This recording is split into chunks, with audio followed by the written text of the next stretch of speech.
sa next topic naman, regarding pa rin kay Romualdez, kasi 8 sa Brave 18 Yes. na mga 8 sa Brave salaysay 18. ay gagamitin against kay Speaker Romualdez. So, ibig sabihin, may bigat sa paningin ng ombudsman.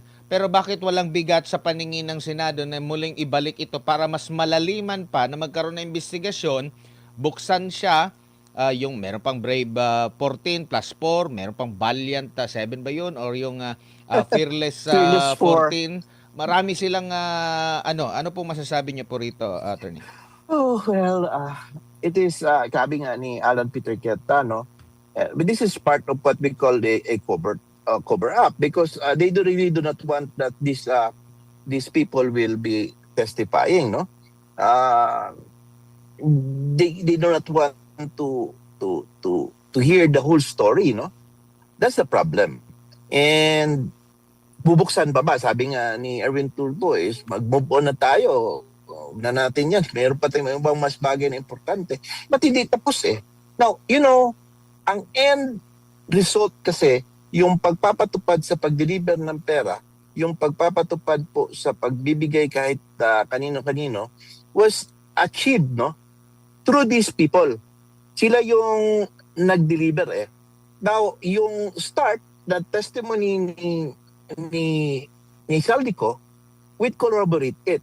And the testimonies of those during the time nila Diskaya, as well as pati yung ibang state witness, would corroborate everything. Maganda sana kung i-allow nila na tanungin ito, wag sanang pangunahan na these people are incredible or hindi daw credible witnesses, mas magandang pakinggan before you judge that these people are not credible witnesses.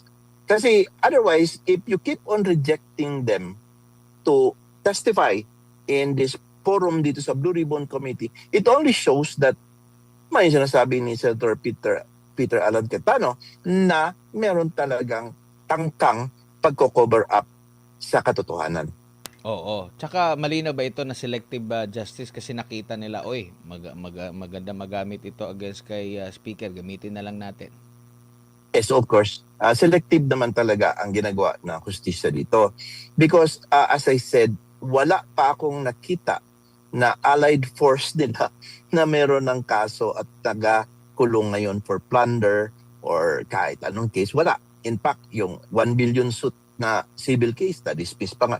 So what I'm trying to say is that there is none. No? If really there is justice, it should be fair for all. Because nga, ang Lady of Justice natin nakapiring. It should not choose sino po ang papailan ng kaso, sino po yung papakulong. Everybody, whether kaalyado ng administration, kalaban ng administration, kritiko ng administration, or sino man, wala dapat pinipili, walang kinikilingan. Ang sabi nga niya, no one is above the law, show to us that really no one is above the law. Walk the talk. Ang problema, kung optics lang yung sinasabi, it is a clear case na talagang meron pong selective justice or tawag nating selective persecution. Opo. Dito naman tayo sa sinasabing surprise witnesses. Sa panig po ba ng depensa, pwede bang makagawa ng mga ganyan na hindi sa prosecution ba dapat obligado sila ilahad yung kanilang magiging witnesses? Sa panig ba ng depensa, pwede nilang itago kasi meron silang sinasabi dito na parang for safety rin ng kanila pong magiging mga witnesses?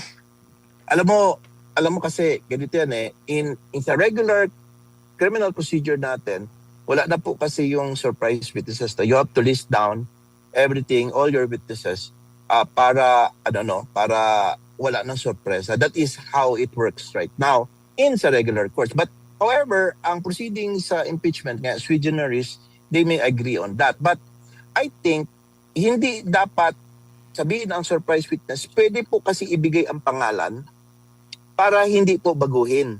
They say, for example, ang witness niya, si Attorney Bato, pero hindi dapat malaman, they have to say that these are my witnesses that I'll be testifying, pero ibibigay yun doon sa korte para to keep it. Para later on, if they call a person, pag hindi yun siya, iba na naman itinawag ninyo. Ibig sabihin, hindi lang basta-basta as it will come, pipili lang ako sino mag-testify. You have to identify them might not be necessary that it will be placed in a pretrial order, but at least its identity will be given to the court to be opened later on to determine if these people were part of those mentioned. Kasi iba po yung secret surprise witness kaysa newly discovered witness. Okay, parang or forgotten witness, ay, dapat giisali natin to siya, hindi pwede yon. So that kind of witness should have been existing already at the time. Hindi yung pwedeng afterthought na lang dahil nakalimutan, gagamitin na lang tuloy siyang as surprise witness. Huling topic na lamang po, attorney. Go ahead, sir. Nakakuha ng unmodified COA audit opinion ang OVP. Ito ng pang-apat na sunod-sunod na sinasabing magandang rating na pinakamatas na rating na binibigay ng Yes. COA. Bakit pinipilit pa rin na kini-question yung pag-handle ng pondo sa OVP? Yes, sir. Because at that time kasi, sa akin opinion ito, na-trap kasi talaga si BP noon eh. Remember that these confidential funds were given by the Office of the President. Hindi ito part sa ni-request nila na ilagay sa kanilang pondo ha. And it was given 11 days na lang maiwan so that kailangan ma-disburse. It was a trap. I think it was even a design already for them that matrap si BP. Siyempre gagastusin niya. They later on gagamitin sa kanya. So where there was already a plan to use this to her. Without that, no, I think there is no problem. She might have received an unmodified also doon sa year na yon, no? But it would show really, but the 4 years na talagang wala talagang kalokohan itong ginagawa ang Office of the Vice President. Talagang sakto po ang pagpapatupad na lahat po ng budget na meron sila, talagang nasa ayos, no? So pinipipilit po nila, no, na because of that particular issue. And take note, no, ang findings pa naman doon ng COA sa confidential funds initially was that it should have been proper reporting lang. And then you do it.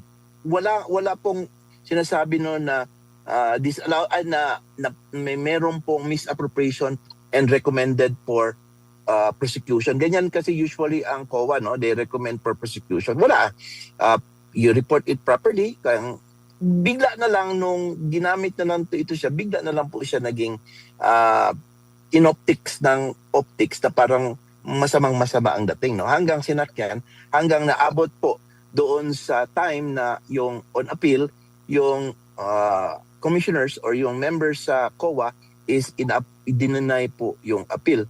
And yun nga, meron pa talagang issue na isa doon is asawa daw ng involved dito sa contractor sa flood control. Yun ang mga kwento, no? So, mas lalo pong naging magulo. Now, with this unmodified na mga COA opinion given to the Office of the Vice President, this can be used also as an evidence to prove, no, na talagang with respect to reporting and sa compliance sa COA rules, sumusunod po talaga ang Office of the Vice President. This is a good thing to be used, no, as a proof by the defense. Oo, kung walang selective, sinasabi ng gobyerno, dapat yung walang mga ganitong grado, yun ang kanilang imbestigahan ng todo-todo rin. Ang dami, Admar. If you to think, no, ang dami. Isa executive department pa lang. Tingnan natin yung mga disallowances. If you will look at the COA website, ay, grabe yan. And it talks about billions, ha? Pero hindi yan importante sa kanila. Kasi importante sa kanila, ito pong OBP. Ito pong confidential funds because they wanted to get rid of her. Because they know for a fact that in 2028, ayan, magsisimula po ang true accountability. Fearless forecast, sakali pong na lagpasan ito ng Pangalawang Pangulo dahil sinasabi nga pahirapan din yung pag-convict sa kanya na 16 makakuha. After nito, masasabi na bang wala na? Alam na kung ano magiging resulta sa 2028? Definitely. Anyone against the administration would even win, no? How much more CBP, Inday Sara, wherein all the people, ang taong bayan po, nasa kanya, no? And, well, it's a matter of time. And I believe na malampasan niya ito. Kasi, ang problema talaga, ang threshold, no? Na problema ng prosecution, paano magkuha ng 16? Unless, Admar, they will move that, kailangan po ng, kailangan ng, naibaba ang threshold na naman, no? Because they are pushing that, no? Because mayroong mga sabi-sabi na only functioning senators may be counted to be part of this two-thirds, no?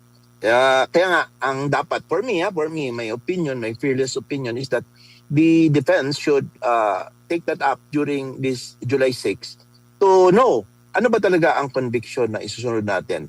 Two-thirds of the members of the Senate, which is 24, or are you going to lower it? Para magkaklaruhan na. Para kung magsabi sila ng decision na gano'n, then it may be raised to the Supreme Court at tanungin kung ano ba talaga ang threshold na kailangan. Kasi hindi pa ito na itatanong. And when it may suspend indeed the proceedings sa impeachment, then that's how it is, no? Because meron na pong iba-iba silang opinion. For me, ang opinion ko is two-thirds of the members of the Senate involves all the members of the Senate who are still sitting or who are still senators of the Republic.